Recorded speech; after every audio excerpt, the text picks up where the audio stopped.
हिंदुस्तान के साथियों, आपको सुनाने जा रहा हूं कि जो ये मनुवादी सत्यनारायण स्वामी की कथा कहते हैं, लीलावती कलावती वगैरह वगैरह की, यह क्या है? कोई कथा नहीं है, ये उनका भूत है। और यह एक प्रेम कथा है। 4 लाइन मनुवादियों के लिए लिखा गया है कि नरक से स्वर्ग का दे प्रलोभन हमें, मनुवादी सही पथ से भटका दिए, सत्य के पथ पर हमें ये न चलने दिए, त्रिशंकु सनभ में है लटका दिए।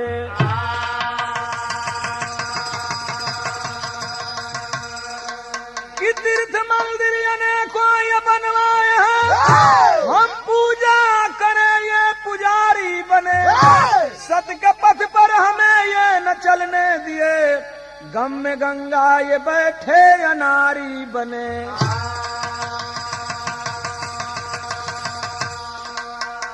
आज मैं पोल खोलने जा रहा हूं और इन मनुवादियों से मेरा कहना है कि हम लोग सब जान गए हैं, यहाँ गजल का तर्ज बा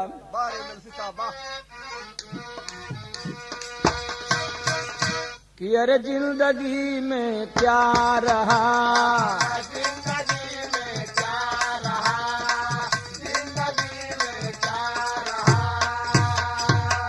अरे एहसास मर जाने के बाद, जिंदगी में क्या रहा, एहसास मर जाने के बाद, जिंदगी में क्या रहा, मर जाने के बाद, जिंदगी में क्या रहा, अरे जिंदगी में क्या रहा, अब यह सांस मर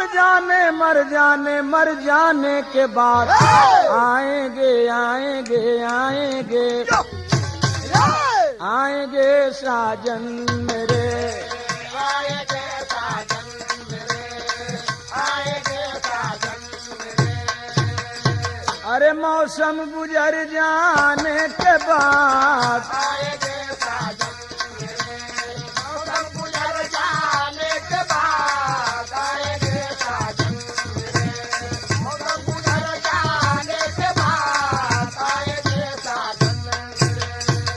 ऐ मनुवादियों, क्यों सीना तान के चलते हो?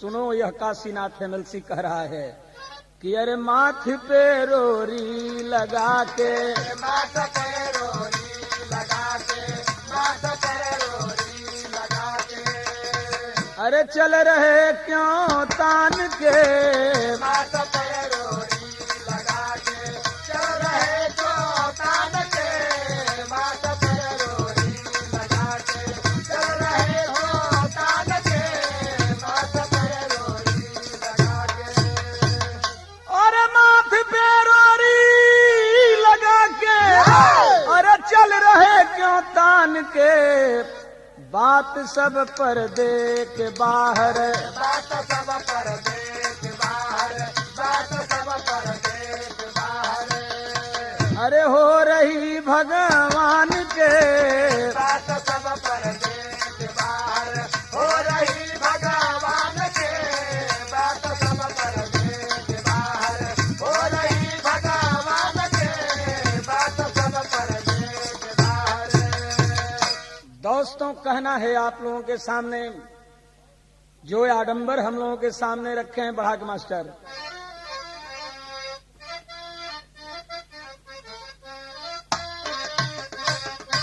वही गजल बारे, वही तर्जबा भोजपुरी के जो बिहार में गावल जात बा कि अरे गांजा पिया जनी राजा हो खराब होई बा, गांजा पिया जनी राजा हो खराब होई बा, गांजा पिया जनी राजा हो खराब होई बा, गांजा पिया जनी राजा हो खराब होई बा। लेकिन कहना है हिंदुस्तान के हमारे साथियों, जरा एक बात का मैं जवाब पूछना चाहता हूं कि ये कहीं गोबरा के गौरी गाने से कैसे बा, कहीं गोबरा के गौरी गाने से कैसे बा, कहीं गोबरा के गौरी गाने से कैसे बा, कि अरे सोच ज्ञानी हमार, अरे पूरा देश कैसे बाप एक ही गोबरा के गौरी गाने से कैसे बाप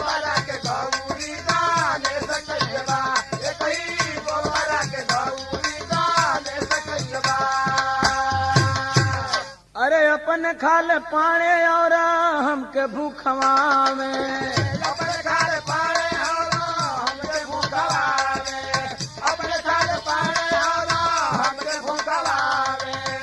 काबा सच्चाई हमारी समझ न आवे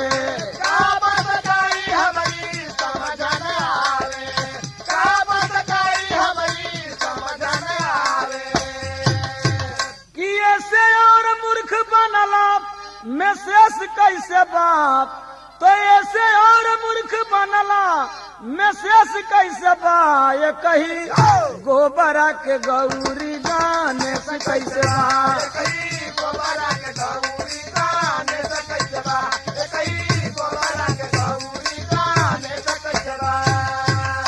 अरे दिए ना पढ़ने हमें पढ़ करके विद्वान बने डालकर सच्चाई पर पर्दा है महान बने खोल कर पोल आज इनका हम सुनाते हैं सत्यनारायण स्वामी की कथा सुनाते हैं सतिया नाम की एक ब्राह्मण की कुमारी थी पुत्री इकलौती थी माता पिता की प्यारी थी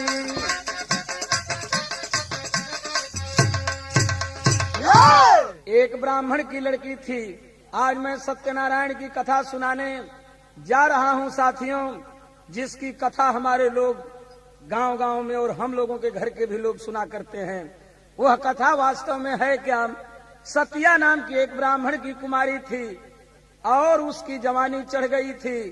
कैसन जवानी चढ़ल रहल जवानी का थोड़ा सा यहाँ भाव कवि दिले हुए तरज कौन मास्टर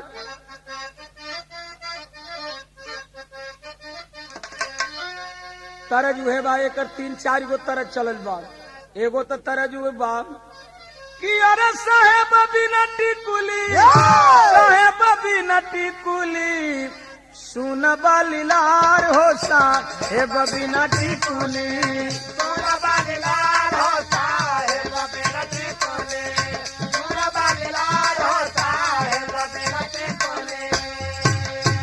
यही के कहीं कहीं निर्गुण में लोग गावेलन हीरा लाल कि अरे ननद तोरी नगरी अब ननद तोरी नगरी टिकुली बिकार नद तोरी नगरी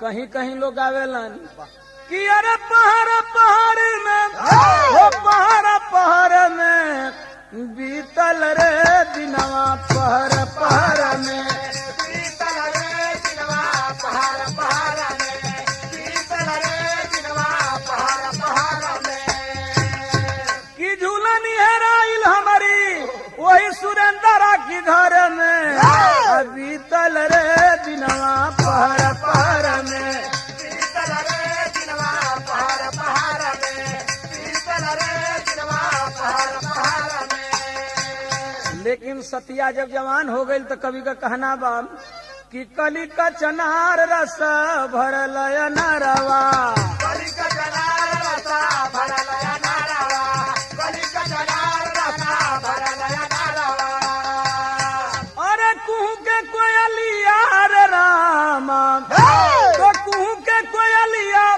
और चाह के भंवरवा कली रसनार कली का चनार रस भरल नरवा कली का चनार रस भरल नरवा कली का चनार रस भरल नरवा कि सतिया के अंग अंग उमड़े जवानी सतिया के अंग अंग उमड़े जवानी सतिया के अंग अंग उमड़े जवानी चाहेला पपीहरा से वतिया के पानी चाहेला पपीहरा से वतिया के पानी चाहेला पपीहरा से वतिया के पानी अरे चमार के छोकरवा अकली का चनार रस भरल नरवा।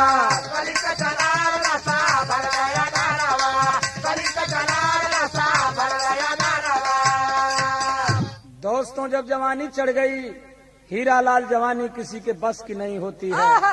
कब ऊंचा चल जाई, कब खाला चल जाई, कब कहाँ हो जाई, कब कैसे हो जाई। आय हाय हाय। आज सतियों के जब जवानी चढ़ल बा, वो घड़ी एगो नौजवान चमार के लइका रहल, जौना का नाम रहे नारायण। लेकिन इन्हें जवानी सतिया के जौन बात वो आड़ा तिना बा, 70 आ गईल बा। वही तर्ज बा कि दिन गिन गिनी गईली, अरे हार हो पिया भाई ने सपनावा।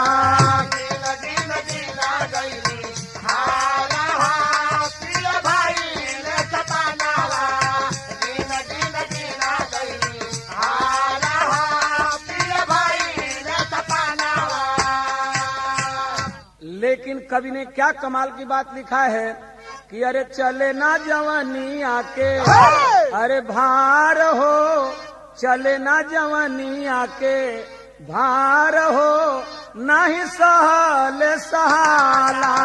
चले ना जवानी आके, भार हो नहीं सहल सहाला। चले ना जवानी आके, भार हो नहीं सहल सहाला।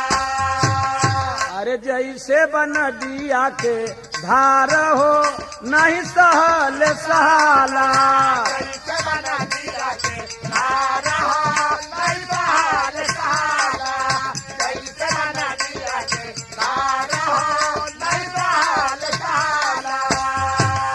अरे सतिया नारायण की लड़ल बा नजरिया, सतिया नारायण की लड़ल बा नजरिया, सतिया नारायण की लड़ल बा नजरिया। आ प्रेम के सगारवा में उठल बा लहरिया, प्रेम के सगारवा में उठल बा लहरिया, प्रेम के सगारवा में उठल बा लहरिया। आ दोनों मिल गोता लिहले, तो दोनों मिल गोता लिहले, मार हो नहीं सहल सहाला। दोनों मिल गोता लिहले, मार हो नहीं सहल सहाला। दोनों मिल गोता लिहले, मार हो नहीं सहल सहाला।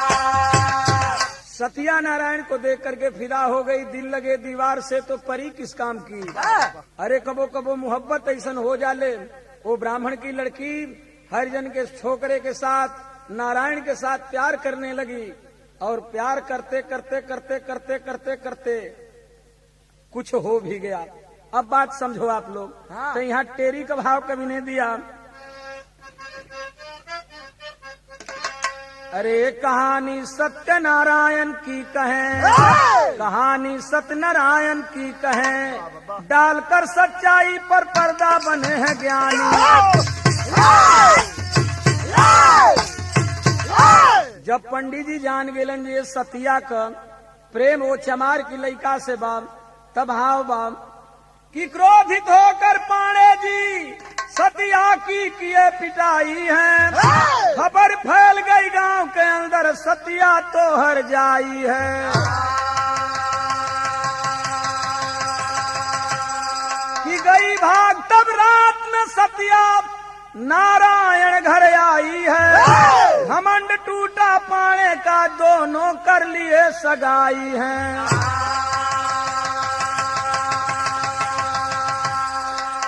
साथियों आखिर पंडित जी जब जान गए कि सतिया ऐसा काम करती है, हमारी लड़की घर में बुला करके और बड़ी मार मारे।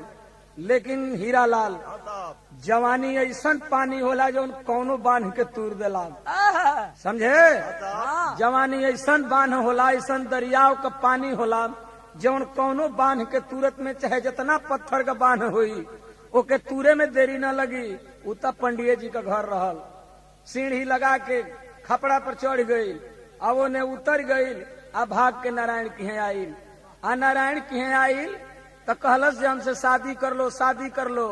तो वो समय का भाव बाम इहवा तरजबा, बजबा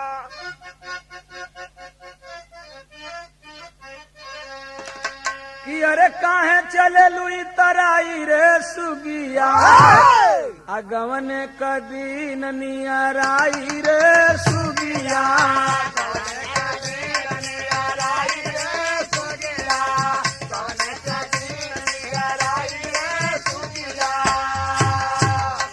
यही तर्जिया के कहीं कहीं कुल गावत हवन कि अरे काहे चले लू इतराई रे सुगिया काहे चलेलू इतराई रे सुगिया तोहरो गणास अब पिटाई रे सुगिया तोहरो गणास अब पिटाई रे सुगिया तोहरो गणास अब पिटाई रे सुगिया। हाला जई हम नहीं कहत हीरालाल साहब आजकल कबो कबो हमरो मेहरुअन से गाना आदमी करा देत हवन तब वहाँ कुछ कहे लगत तेरी से तो हमके कहे के परत बा आपका कहिला तो ये न कहिला कि काहे बदे तनाई तराई रे सुगिया तोहरो गणास अब पिटाई रे सुगिया तोहरो गणास अब पिटाई रे सुगिया तोहरो गणास अब पिटाई रे सुगिया। लेकिन साथियों जब भाग करके नारायण के घर चली आई है भाव है कवि का कि करके नारायण से सगाई रे सतिया आ सुख से समैया बिताई रे सतिया समैया बिताई रे सतिया सुख से समैया बिताई रे सतिया। बड़ा चैन से बीते लगल उन्हनी का समय चमार का लईका पंडित जी का लईकी ऊपर नाद नीचे वेद आ नीचे वेद ऊपर नाद तर ऊपर कुल होखे लगलन बाभन चमार भाव बा कवि के कि अरे करके नारायण से सगाई रे सतिया आ सुख से समैया बिताई रे सतिया सुख से समैया बिताई रे सतिया सुख से समैया बिताई रे सतिया। आ गरम दूधवा में पड़ी गईल बा जोरा नवा गरम दूधवा में पड़ी गईल बा जोरा नवा गरम दूधवा में पड़ी गईल बा जोरा नवा। आ सतिया के गोदिया में जन्म ललनवा सतिया के गोदिया में जन्म ललनवा सतिया के गोदिया में जन्म ललनवा। अरे स्वामीनाथ नामवा धराई रे सतिया आ चुमी चुमी दूधावा पियाई रे सतिया तुम्हें दूधवा पियाई रे सतिया तुम्हें दूधवा पियाई रे सतिया। ए भैया चमार जोरन डाल दिहलस वो सतिया की दूध में माने पेट में जवन लइका होला उ सामान डाल दिहलस। आज जब सामान डाल दिहलस तो वो करे बाद वो सतिया की पेट में गर्भ रह गई 1 महीना बीतल 8 महीना बीतल जब 9 महीना बीतल तो बड़ा सुंदर एक लड़के का जन्म हुआ और उसका नाम उन सबों ने स्वामीनाथ रखा। स्वामीनाथ नाम का लड़का तो अब पैदा हो गया। मेरे दोस्तों वही भाव कवि का कहना है कि गरम दूधवा में पड़ी गईल बा जोरा नवा गरम दूधवा में पड़ी गईल बा जोरा नवा गरम दूधवा में पड़ी गईल बा जोरा नवा। अरे सतिया के गोदिया में जन्म ललनवा सतिया के गोदिया में जन्म ललनवा सतिया के गोदिया में जन्म ललनवा। अरे स्वामीनाथ नाम धरवाई रे सतिया आ चुम चुम दूधावा पियाई रे सतिया तुम दूधवा पियाई रे सतिया तुम दूधवा पियाई रे सतिया। और तो स्वामीनाथ पैदा हो गईलन चारों ओर गांव जवार में हो गई का हो पंडित जी अरे तोहरा नाती भइल बा देखिए बा तोहरा नाती हो गईल बा।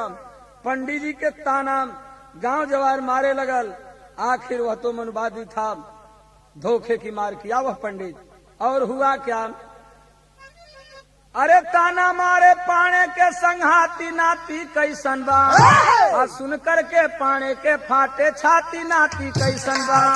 पाने के बात छाती नाती कैसन बा तुमके पता नहीं अरे ऐसे घरों में लगाई चले आगो।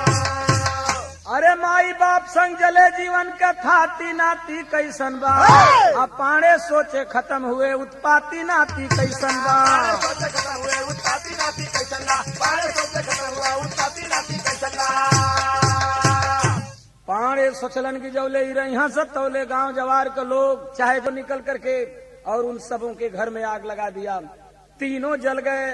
कहलन जब काम खत्म हो गई, लेकिन आल्हा का भाव बहुत बढ़ा के बजाओ मास्टर।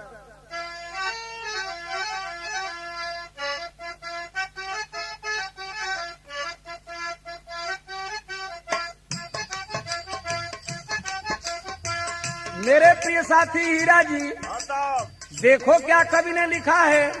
सच्ची प्रीति होती है क्या? साची प्रीति आके जग में रितिया निराली है भैया। मर करके प्रेमी होया मार हो जा।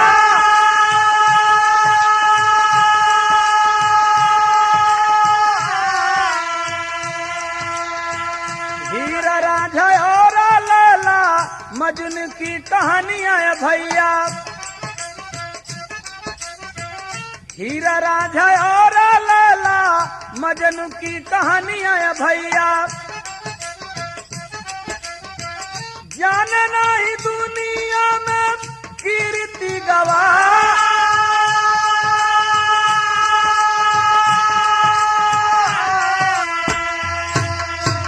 सच्चा प्रेम वह प्रेम होता है कि दुनिया उसका गुणगान करती है।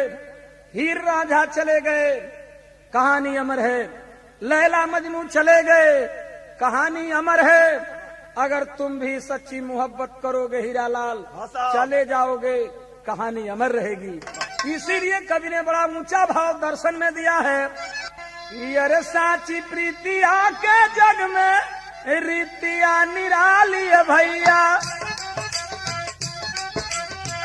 मर करके प्रेमी होया मार हो जा।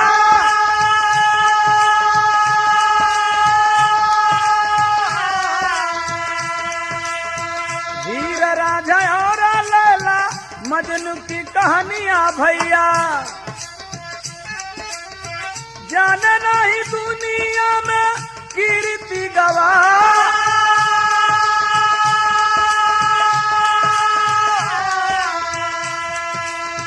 सतिया नारायण भिया मार धरती पर भैया।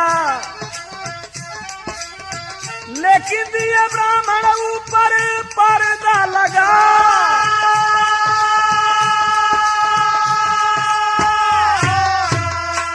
आज वो सत्या नारायण और स्वामीनाथ भी अमर हैं, लेकिन आज पर्दा लगा दिए। ब्राह्मण हमको सत्यनारायण की कथा सुनाते हैं। सत्या नारायण और स्वामीनाथ जब तीनों आग में जल गए तो वो समय तीनों भैलन काम कि सत्या नारायण भैया मारा धरती पर भैया। लेकिन दिए ब्राह्मण ऊपर पर्दा लगा।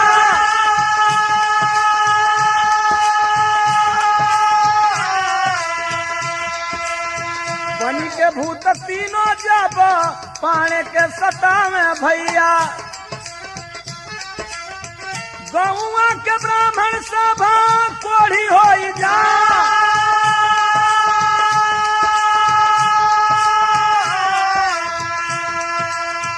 करे नाही काम कौनो वैद की दवाई है भैया। ज्योतिषी सोखा दिहले भेदवा बता।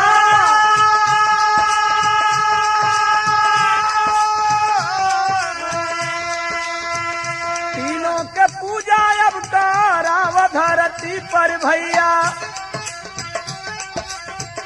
नहीं तो ब्राह्मण सब जाई है वरा।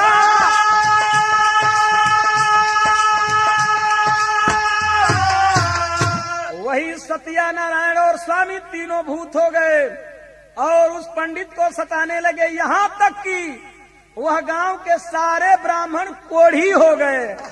साथियों, जब कोढ़ी हो गए, ओझा आइलन, सोखा आइलन, टोना टोनी देखे वाला आइलन। कहलन जे उहे तीनों भूत हुआ सम, तो हम लोग का बरम हुआ सम। अगर दुनिया भर में इन्हनी का पुजाई होई तब तक ठीक बात, आ नहीं तो तीनों जवन बाणन ये बाभन चमार हुआ। तीनों जवन बाणन ने देश में एको पंडित जी लोगन के रहे ना दिहन। तो आखिर वो पंडित आपन बरम पुजवावे खातिर एगो कथा सबकी घरे घरे चालू करवा दिहलन। कौन कथा चला दिहलन कि अरे कथा सत्यनारायण की सुनावे पाड़े जी, अरे नाम तीनहु के एक में धरावे पाड़े जी।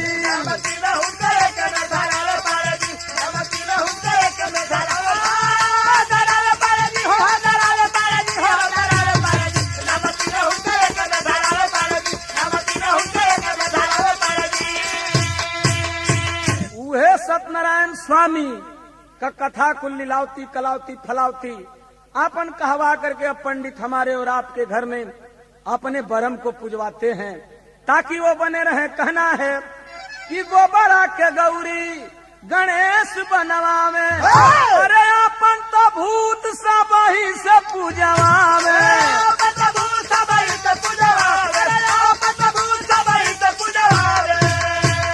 अरे चरणामृत में स्वामी के डुबावे पाड़े जी, अरे नाम तीनहु के एक में धरावे पाड़े जी।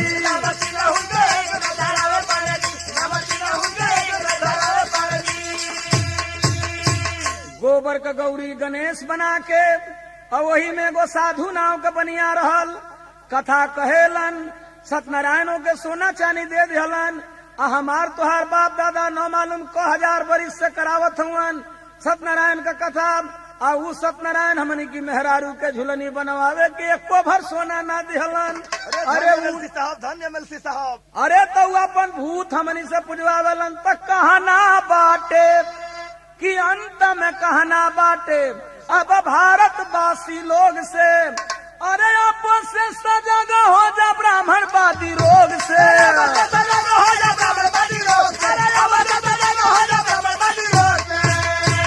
अरे काशीनाथ गाय के सुनावे पाड़े जी, अरे नाम तीनहु के एक में धरावे पाड़े जी।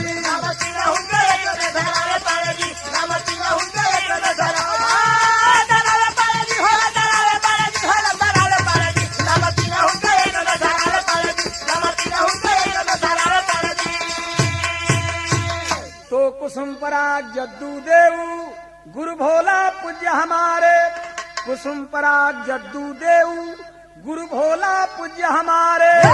अरे बाला शिव दर्शन के साथ में हीरा लाल रंग पसारे हो, कहानी सत्यनारायण की कहें अब कहानी सत्यनारायण की कहें। गंगा